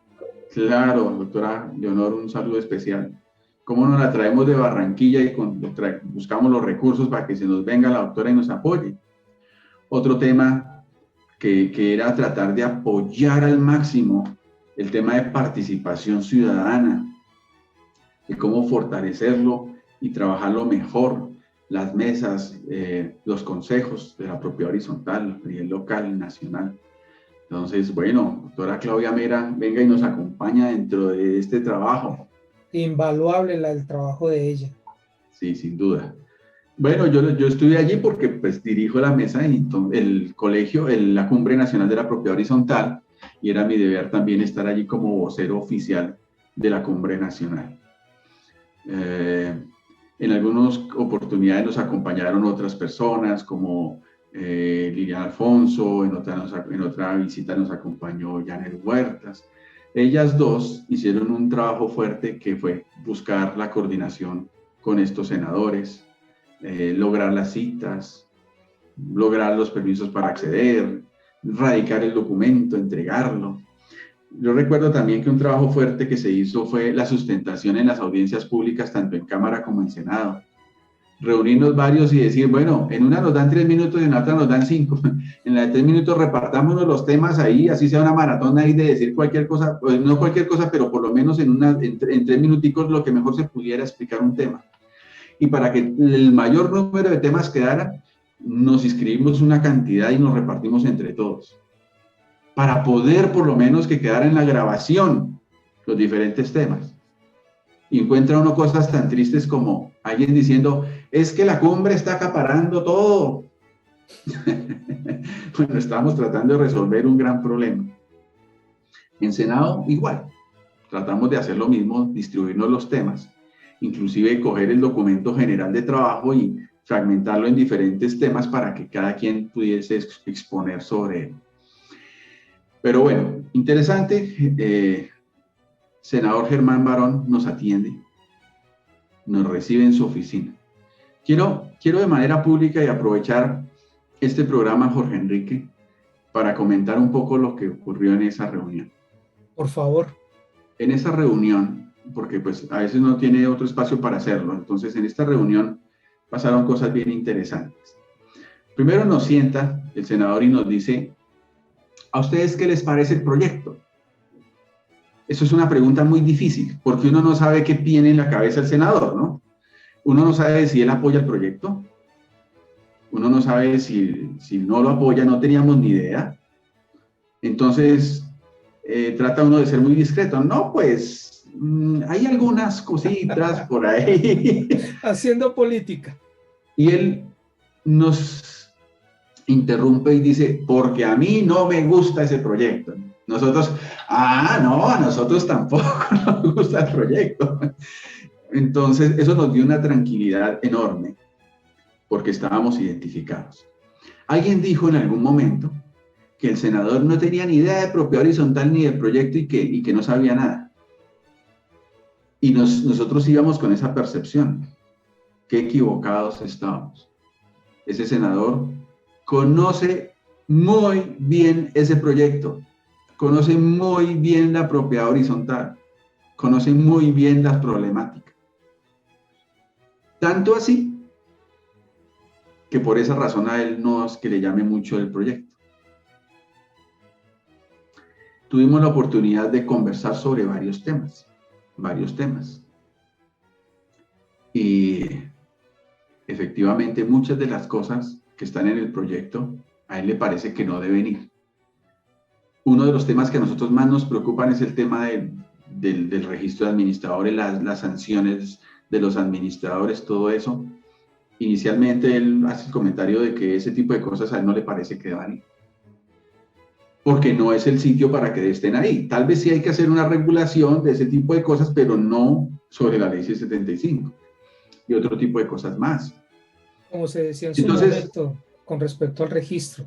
Registro sí, pero no así. Exacto. Entonces, fue una conversación muy agradable con él. Y donde nos pudimos sentir también muy identificados en muchas cosas con él, ¿no? Algunas otras, pues por ejemplo, no es que se llame mucho el tema de la participación ciudadana, pero pues él dice que eso le parece que eso es politiquería. Y bueno, ahí estaba nuestra amiga Claudia defendiendo el tema de su participación ciudadana y todo eso. Pero bueno, cada quien en su área tratando de defender eso, ¿no? Pudimos dejarle el documento con nuestras apreciaciones. Ese documento es un documento difícil, Jorge Enrique, porque es un documento concertado en muchas cosas. Como a algunos les gusta el registro, como hay otros que no. Como a algunos les gustan las multas y a otros no les gusta. Entonces, ¿cómo empezar a buscar un punto de equilibrio en el cual tratemos de plasmar el sentimiento de unas mayorías? Entonces, algunos dicen, pero ustedes no metieron esto, aquello y lo otro. Sí, seguramente, pero es que no se logró concertar eso. ¿Sí? Yo no puedo escribir el pensar mío. Algunos dijeron que no, que es que fuimos a modo propio y con intereses particulares o personales. No. Afortunadamente, todas esas discusiones y todo eso quedó grabado, quedó publicado, quedó en YouTube. Pueden entrar a nuestro canal de YouTube y mirar todo ese proceso. Y las diferentes otras reuniones, discusiones, trabajo. Nos reuníamos siempre de una manera u otra buscando resolver. Pero eso es un trabajo dispendioso y difícil, Jorge Enrique, porque cada vez que salía un nuevo borrador, implicaba otra vez volver a revisar todo el documento y mirar dónde estaba lo nuevo que metieron. Prácticamente empezar de ceros. Sí, casi que empezar de ceros para buscar cuáles eran esas modificaciones, esos cambios, y para poderlos evaluar y entrar en una posible concertación. Claro. Entonces, en el solo primer borrador que usted participó en él, 9 sesiones que podían durar entre 2 y 3 horas, y a veces se pasaba hasta las 3 horas. Podríamos estar hablando de casi 25 horas de trabajo dándole. Y luego, cada vez que llegaba un borrador, vuelva y dedíquele, vuelva y trabájele. La cantidad de horas de trabajo que nos representó a nosotros fue mucha, muy larga. Usamos las redes, usamos diferentes medios. Por favor, aportes que tengan, háganlo llegar, tráiganlos. porque pasaba algo bien interesante y era que la gente toda se quejaba en las diferentes redes, en el WhatsApp, en el Facebook, qué terrible que el proyecto, qué terrible, qué perverso, qué malo. Y uno decía, pero bueno, Venga, diga mande. por qué. Aquí ¿Sí? estamos trabajando en eso, traiga, mande. Muy poquito, casi nadie. Agradecemos intervenciones muy valiosas de gente muy valiosa de diferentes partes del país que le metieron la ficha a eso. Pero tristemente, muy pocos. Entonces uno dice, bueno, somos buenos para hablar y para hablar, pero a la hora de decir, venga, vamos a trabajar y traiga, a ver, redácteme alguito, o por lo menos explique qué es lo que quiere decir.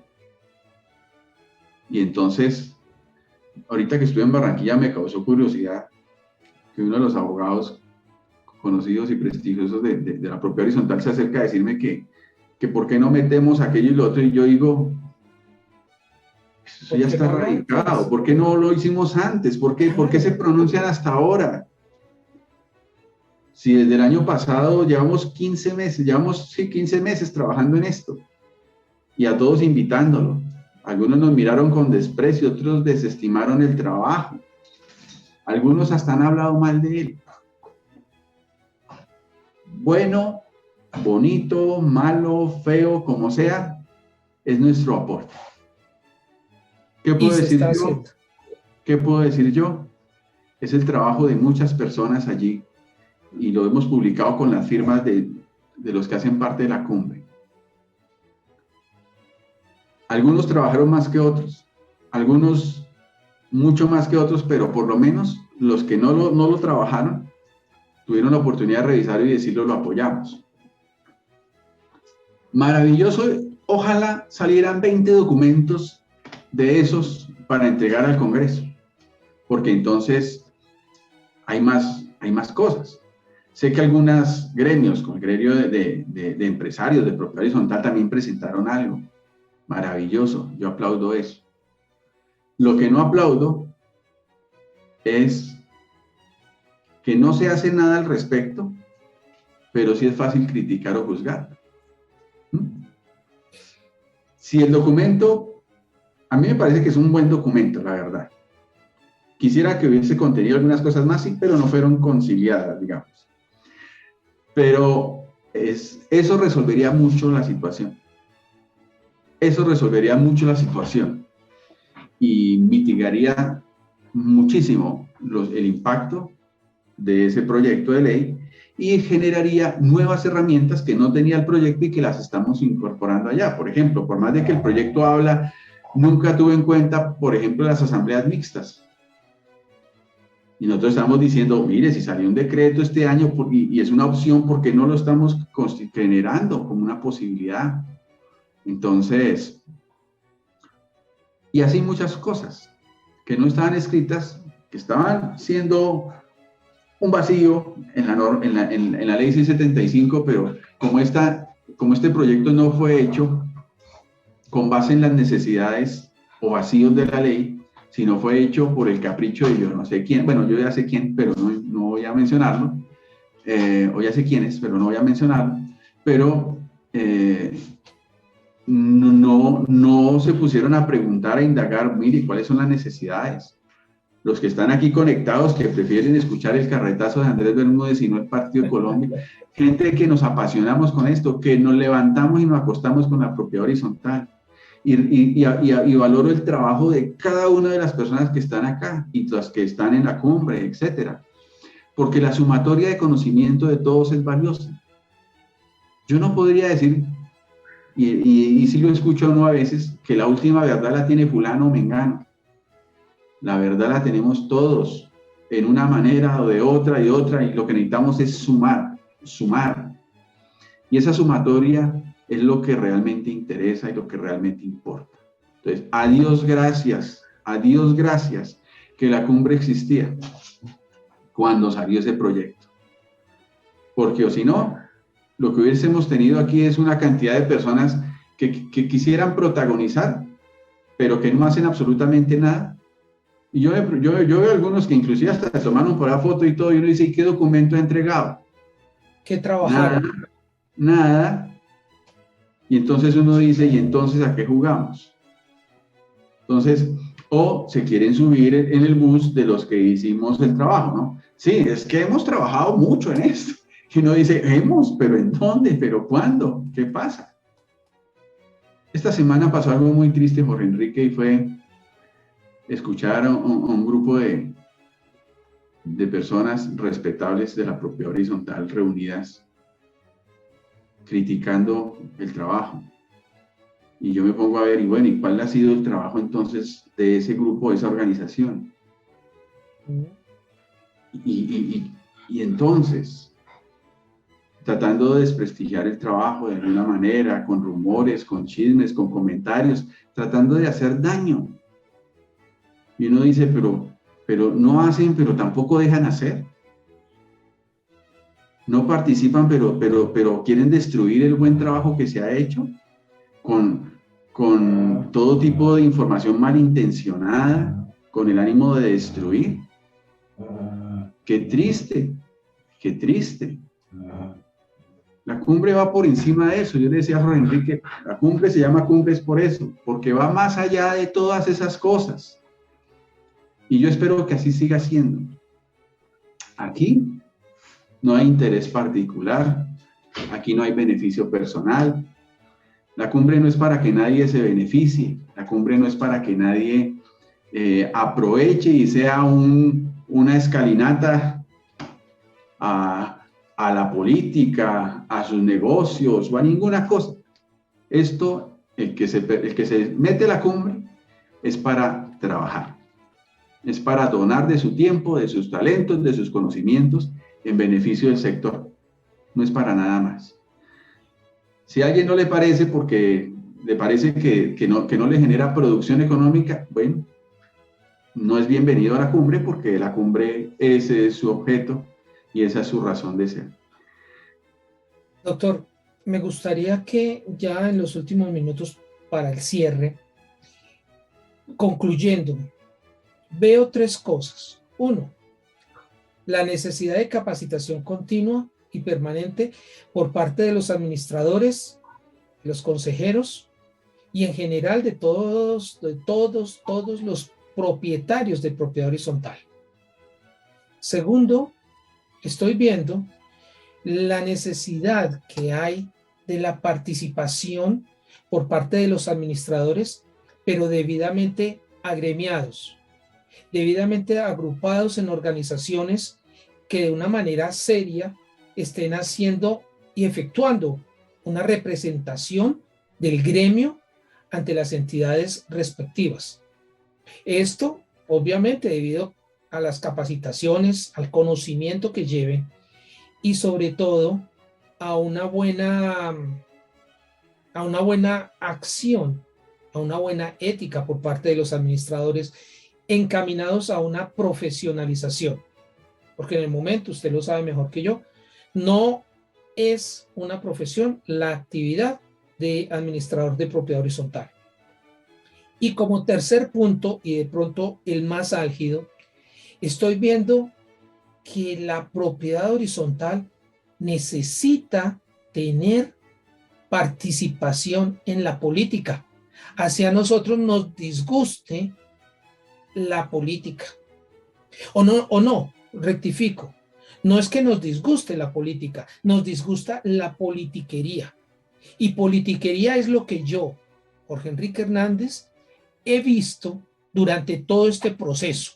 ¿A qué me refiero? 2, 3, de pronto algunas personas más con ganas de permanecer en el Congreso encontraron un caballito de batalla y eso es lo que están haciendo. Doctor, vayamos un poquito atrás. Capacitación, Servilonjas. Estudio, agremiación, el Colegio de Servilonjas. Agremiación, agrupación, la cumbre. Participación política, ¿quién? Tiene usted la palabra. Por mi lado no fue.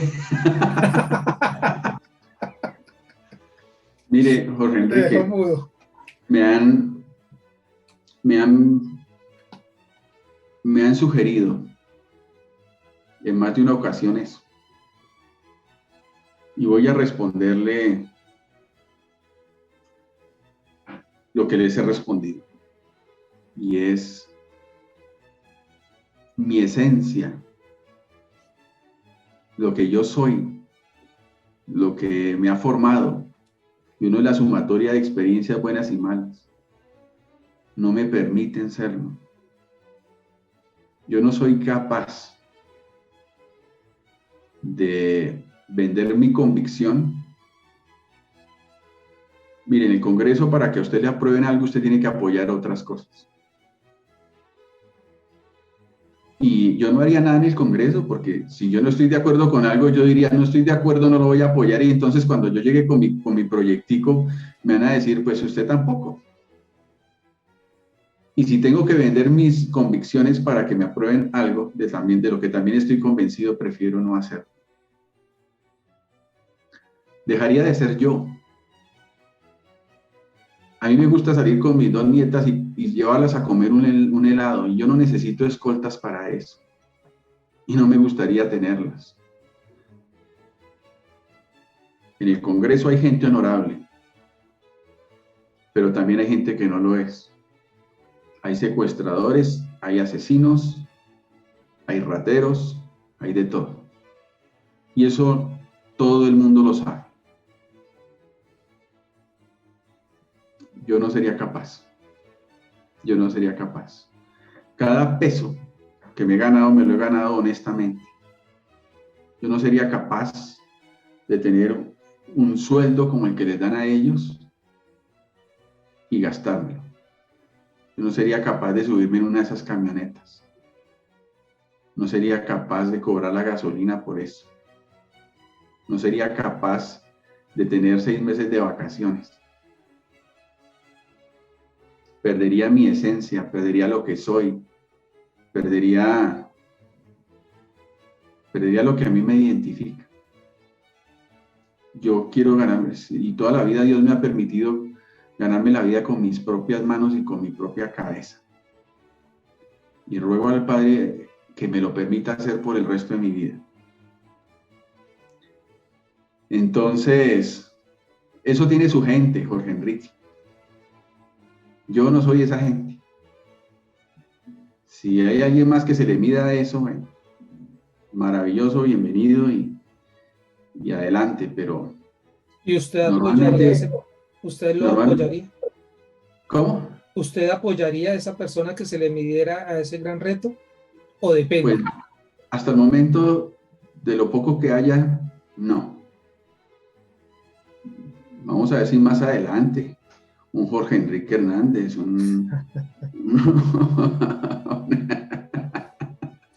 Por favor, no me la devuelva.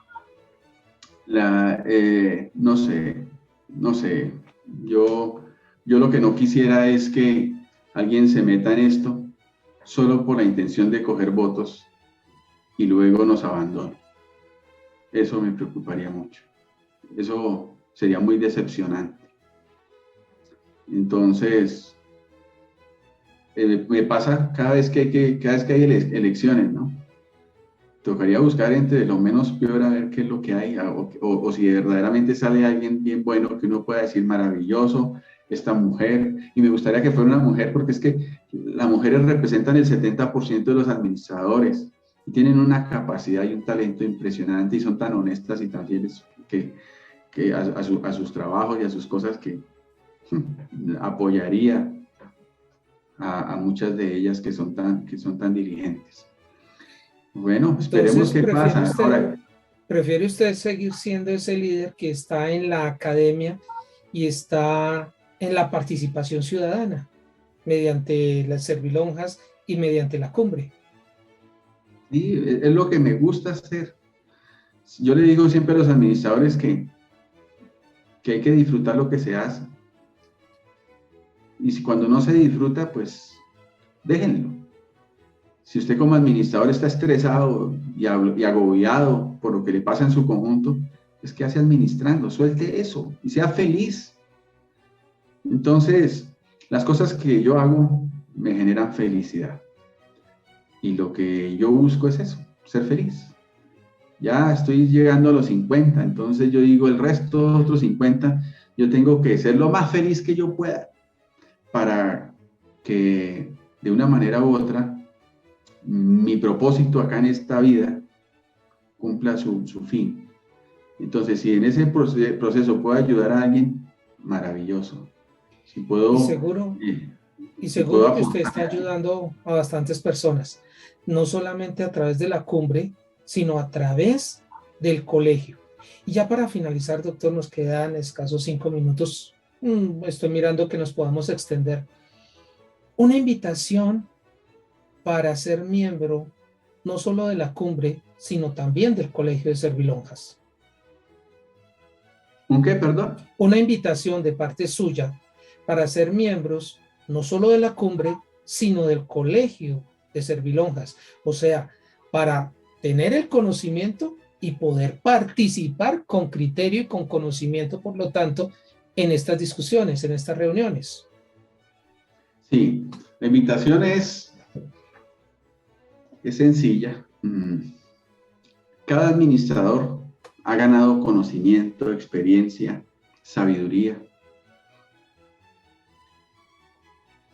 Nuestro proceso de capacitación y de formación lo que busca es engranar lo que usted ya sabe y lo que usted ya tiene para acomodarlo y hacerlo mejor.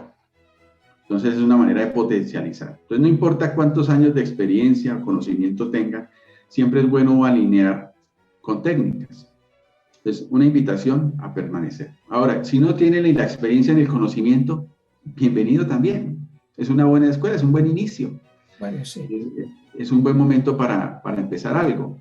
Entonces, la invitación es eso, a que puedan tomar el conocimiento de tantas personas ya de tantos años y puedan iniciar un proceso interesante o continuar un proceso o subir el nivel de lo que tienen. Con respecto a la cumbre, la invitación es a aportar. Es un granito de arena. Todos sumamos. Aquí nadie tiene la última verdad ni la última palabra en todas las cosas. Aquí todos aportamos. Si la sinergia es un factor multiplicador de las fuerzas, si todos empujamos para la misma dirección, para el mismo lado, es mucho lo que se logra. Y ya lo hemos visto, ya vemos que sí se puede, que se logra, que efectivamente hay escucha. Una cosa es que Jorge Enrique Hernández o Andrés Bermúdez manden una carta al gobierno y otra cosa es que la cumbre nacional con todas las firmas mandaron una solicitud. Se puede. Pero uno se suma a la cumbre es a trabajar, no a criticar, no a generar chismes, no a impedir trabajar, sino uno se suma es a remangarse, a donar tiempo, a donar talento, a donar conocimiento por el beneficio común. Entonces, yo sé, porque eso es una ley de la vida, cuando usted da de usted para una causa justa y noble que beneficia a otros, finalmente usted es el que termina beneficiado.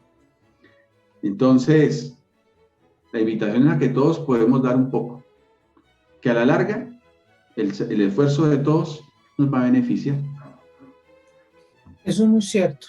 Bueno, la pregunta del millón. ¿Cómo hago yo para pertenecer al Colegio de Administradores de Servilonjas? Bueno, es sencillo.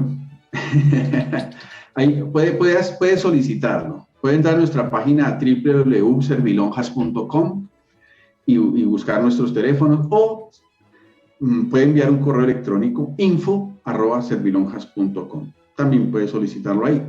O en nuestras diferentes líneas telefónicas. Hay una línea que es 317-701-7090.